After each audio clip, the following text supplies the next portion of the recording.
বিসমিল্লাহির রহমানির রহিম।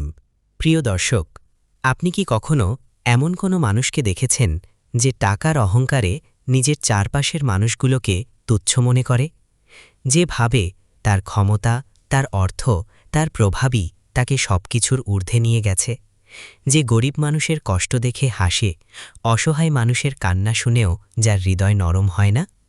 কিন্তু আপনি কি জানেন, পৃথিবীর ইতিহাস সাক্ষী, আল্লাহ যখন কাউকে শিক্ষা দেন তখন সেই শিক্ষা এমনভাবে আসে যা শুধু একজন মানুষকে নয়, পুরো সমাজকে কাঁপিয়ে দেয়। আজ যে মানুষ কোটি টাকার মালিক, কাল হয়তো সে এক টুকরো শান্তির জন্য কাঁদবে। আজ যে মানুষ নিজের দম্ভে আকাশ ছুঁতে যায়, কাল হয়তো মাটির নিচেই তার সবচেয়ে বড় ঠিকানা হয়ে যাবে। KH রফিকুল বাংলা মোটিভেশনের আজকের ভিডিওতে আমরা কথা বলবো অহংকারী ও ধনীদের শিক্ষা নিয়ে। একটি শহরে একজন অত্যন্ত ধনী মানুষ বাস করত। তার বাড়ি ছিল রাজপ্রাসাদের মতো, বিশাল গেট, দামি গাড়ি, অসংখ্য কর্মচারী, ব্যবসার বিশাল সাম্রাজ্য, সব কিছুই ছিল তার। শহরের মানুষ তাকে সম্মান করত ঠিকই, কিন্তু ভালোবাসত না, কারণ তার চরিত্রে ছিল অহংকারের বিষ। সে কখনো গরিব মানুষকে মানুষ বলে মনে করত না।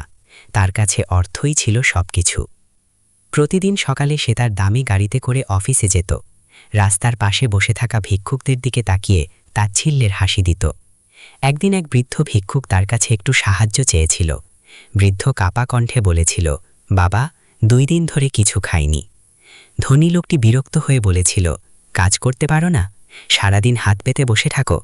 তোমাদের মতো অলস মানুষের কারণেই সমাজ পিছিয়ে আছে। বৃদ্ধ কিছু বলল না, শুধু আকাশের দিকে তাকিয়ে দীর্ঘশ্বাস ফেলল, কারণ সে জানত যে হৃদয়ে অহংকার বাসা বাঁধে সেখানে দয়া খুব কমই থাকে। প্রিয় দর্শক, মানুষ যখন অর্থ পায় তখন সে দুইভাবে বদলে যায়। কেউ অর্থ পেয়ে আল্লাহর শুকরিয়া আদায় করে, মানুষের উপকার করে, বিনয়ী হয়। আর কেউ অর্থ পেয়ে নিজেকে পৃথিবীর রাজা ভাবতে শুরু করে। সে ভুলে যায় এই সম্পদ তার চিরস্থায়ী নয়। সে ভুলে যায় একদিন তাকে সব কিছু রেখে একাই চলে যেতে হবে। আল্লাহ কোরআনে কারণের ঘটনা উল্লেখ করেছেন। কারণ ছিল অগাধ সম্পদের মালিক। তার ধন সম্পদের চাবি বহন করতেও অনেক শক্তিশালী মানুষের প্রয়োজন হতো। কিন্তু সেই সম্পদ তাকে বিনয়ী করেনি, বরং সে অহংকারী হয়ে উঠেছিল। সে বলেছিল, এই সম্পদ আমি আমার জ্ঞানের মাধ্যমে অর্জন করেছি। সে ভুলে গিয়েছিল রিজিকের মালিক আল্লাহ। আর তারপর কি হয়েছিল? আল্লাহ তাকে তার সম্পদ সহ জমিনের নিচে ধ্বংস করে দিয়েছিলেন। মানুষ দাঁড়িয়ে দাঁড়িয়ে দেখেছিল যে মানুষ একদিন নিজের অহংকারে আকাশ ছুঁতে চেয়েছিল, সে এক মুহূর্তে মাটির নিচে হারিয়ে গেল। এই পৃথিবীতে অহংকারের পরিণতি সবসময় ভয়ঙ্কর। সেই ধনী লোকটির জীবনেও ধীরে ধীরে পরিবর্তন আসতে শুরু করল। একদিন তার কোম্পানিতে বড় ধরনের ক্ষতি হল, কোটি কোটি টাকা লোকসান। সে ভাবল এটা সাময়িক, কিন্তু ক্ষতি বাড়তেই থাকল। যাদের সে বন্ধু মনে করত তারা একে একে দূরে সরে যেতে লাগল, কারণ পৃথিবীর অনেক সম্পর্ক টাকার ওপর দাঁড়িয়ে থাকে। এক রাতে সে নিজের বিশাল বাড়ির বারান্দায় দাঁড়িয়েছিল। চারদিকে অন্ধকার। তার মনে এক অজানা ভয় কাজ করছিল। এত সম্পদ থাকা সত্ত্বেও তার মনে শান্তি ছিল না। কারণ অর্থ বাড়ির সৌন্দর্য বাড়াতে পারে, কিন্তু হৃদয়ের শান্তি কিনতে পারে না। হঠাৎ তার মনে পড়ল সেই বৃদ্ধ ভিক্ষুকের কথা। বৃদ্ধের চোখের সেই অসহায় দৃষ্টি যেন আজও তাকে তাড়া করে বেড়ায়। কয়েকদিন পর সে অসুস্থ হয়ে পড়ল। বিরল এক রোগ ধরা পড়ল তার শরীরে। বিদেশে চিকিৎসা হলো, লাখ লাখ টাকা খরচ হলো, কিন্তু রোগ কমল না।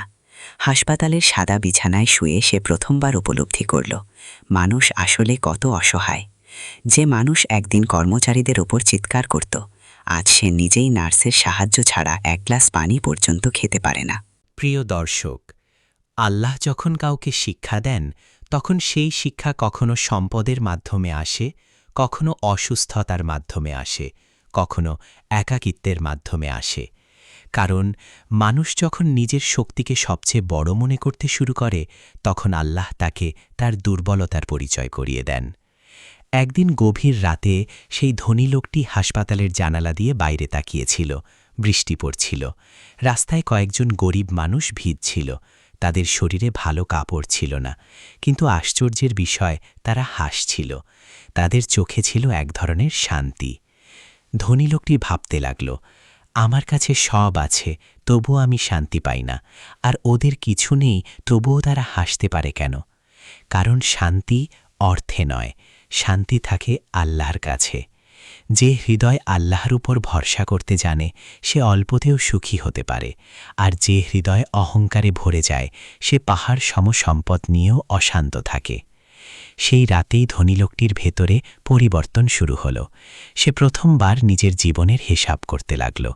কত মানুষকে সে অপমান করেছে, কত গরিব মানুষের কষ্ট দেখে মুখ ফিরিয়ে নিয়েছে, কত এতিমের হক মেরেছে, কত কর্মচারীর চোখের পানি তার কারণে ঝরেছে। মানুষের সবচেয়ে বড় সমস্যা হল সে যখন ক্ষমতায় থাকে তখন নিজেকে অমর মনে করে। সে ভাবে আমার কিছু হবে না, কিন্তু মৃত্যু কখনো ধনী গরিব দেখে আসে না। একজন রাজা আর একজন ভিক্ষুক, দুজনের শেষ ঠিকানাই কবর। পরদিন সকালে ধনী লোকটি হাসপাতাল থেকে বের হয়ে সরাসরি সে পুরনো রাস্তার দিকে গেল যেখানে বৃদ্ধ ভিক্ষুককে দেখেছিল। অনেক খোঁজাখুঁজির পর সে বৃদ্ধকে পেল। বৃদ্ধ তখন একটি মসজিদের পাশে বসেছিল। ধনী লোকটি তার সামনে গিয়ে চুপচাপ দাঁড়িয়ে রইল। তার চোখ ভিজে উঠল। সে কাপা কণ্ঠে বলল, আমাকে ক্ষমা করে দিন। বৃদ্ধ অবাক হয়ে তাকাল। ধনী লোকটি কান্না করে বলল, আমি অনেক অহংকার করেছি, মানুষকে ছোট করেছি। আল্লাহ আমাকে বুঝিয়ে দিয়েছেন আমি কিছুই না। বৃদ্ধের চোখেও পানি চলে এলো। তিনি বললেন, বাবা, মানুষ ভুল করতেই পারে, কিন্তু সবচেয়ে সুন্দর হলো ভুল বুঝে ফিরে আসা। সেদিন ধনী লোকটি প্রথমবার মাটিতে বসে একজন গরিব মানুষের সঙ্গে খাবার খেয়েছিল। তার জীবনে সেই খাবারের স্বাদ ছিল সবচেয়ে আলাদা, কারণ সেই খাবারের সঙ্গে ছিল বিনয়, অনুতাপ আর আল্লাহর দিকে ফিরে আসার অনুভূতি।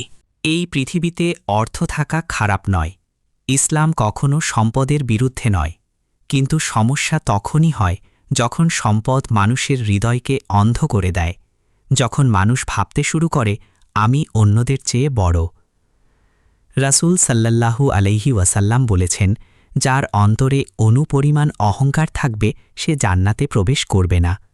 ভাবুন তো, অহংকার আমাদের কি দেয়?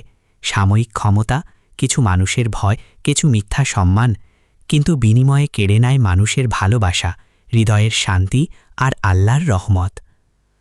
আজ পৃথিবীতে কত ধনী মানুষ আছে যাদের রাত কাটে ঘুমের ওষুধ খেয়ে, আবার কত গরিব মানুষ আছে যারা শুকনো রুটি খেয়েও শান্তিতে ঘুমায়। কারণ সুখ ব্যাংক ব্যালেন্সে নয়, সুখ থাকে অন্তরে। সেই ধনী লোকটি ধীরে ধীরে বদলে যেতে লাগল। সে তার কর্মচারীদের সঙ্গে ভালো ব্যবহার শুরু করল, গরিবদের সাহায্য করতে লাগল, এতিমখানায় দান করল, মসজিদে গিয়ে নামাজ পড়তে লাগল। কিন্তু সবচেয়ে বড় পরিবর্তন ছিল তার হৃদয়ে। সে বুঝে গিয়েছিল মানুষের মর্যাদা অর্থে নয়, তাকওয়ায়। একদিন সে তার ছেলেকে বলেছিল, বাবা, জীবনে কখনো অর্থের অহংকার করো না, কারণ টাকা মানুষকে বড় বানায় না, মানুষকে বড় বানায় তার চরিত্র। তার ছেলে জিজ্ঞেস করেছিল, তাহলে মানুষ কেন অহংকার করে? সে দীর্ঘশ্বাস ফেলে বলেছিল, কারণ মানুষ ভুলে যায় সে একদিন মাটির নিচে চলে যাবে। প্রিয় দর্শক, আজ হয়তো আপনার কাছে অনেক কিছু নেই, হয়তো আপনি কষ্টে আছেন, হয়তো মানুষ আপনাকে অবহেলা করে, কিন্তু মনে রাখবেন, আল্লাহর কাছে সবচেয়ে সম্মানিত সেই ব্যক্তি যার অন্তর বিনয়ী। আবার যদি আপনার কাছে অর্থ, ক্ষমতা, সম্মান সবকিছু থেকেও থাকে, তাহলে কখনো অহংকার করবেন না, কারণ আল্লাহ যেটা দিয়েছেন তিনি চাইলে এক মুহূর্তেই তা নিয়ে নিতে পারেন। এই পৃথিবী কারো জন্য স্থায়ী নয়। আজ যে ধনী, কাল সে গরিব হতে পারে। আজ যে ক্ষমতাবান, কাল সে অসহায় হতে পারে।